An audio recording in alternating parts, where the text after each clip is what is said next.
Merci. Jean-Pierre Nicolas, ensuite Catherine Quéry. Merci, Monsieur le Président. Trois petites questions très rapidement. Je crois qu'il faut effectivement sortir très vite de la file d'attente parce que, en fonction des chiffres que l'on prend, l'impact sur la CSPE est fondamentalement différent.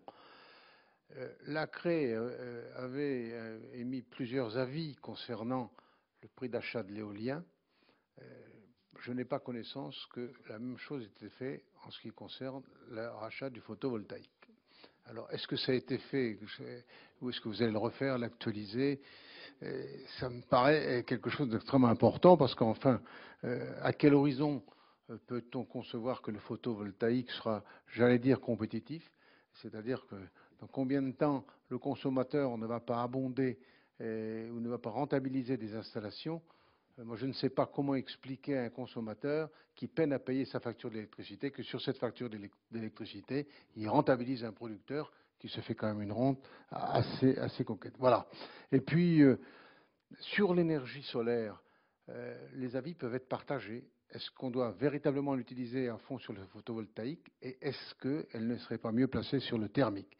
Et enfin, dernière question, que fait-on des panneaux en fin de vie?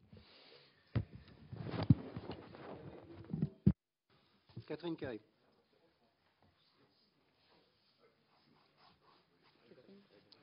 Catherine Quéry.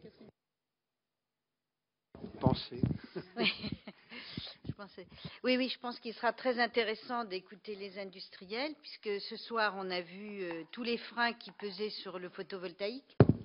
Cela entraînera sûrement obligatoirement une grande instabilité de cette filière. Depuis le début de l'année, l'État a émis pas moins de 12 circulaires, arrêtés et notes. Il y a eu aussi la baisse brutale du tarif de rachat, et je ne parle pas de la baisse du crédit d'impôt. Comment une filière pourra-t-elle s'installer durablement comme secteur d'activité durable? Et même si nous devons être prudents pour ne pas reproduire ce qui s'est passé en Espagne, trop rationaliser ne risque-t-il pas de tuer cette filière créatrice d'emplois et de mettre en péril l'objectif des 23% d'énergie renouvelable, qui sera un objectif, à mon avis, impossible à respecter si on ne développe pas un parc photovoltaïque conséquent à la hauteur de ceux de nos voisins? Merci Louis Cozas. Oui, merci Monsieur le Président. Ma question rejoint un peu celle de mon collègue Jean-Pierre Nicolas. Nous avons pris connaissance du rapport de l'APESI.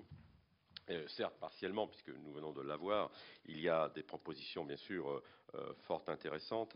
Les avantages font l'objet d'une analyse financière très précise, mais je reste interrogatif sur l'analyse des inconvénients, et notamment le recyclage des panneaux en fin de vie. Alors, Monsieur Clément, vous qui avez fait ce rapport, pouvez-vous nous dire si vous avez une approche très précise sur ce sujet?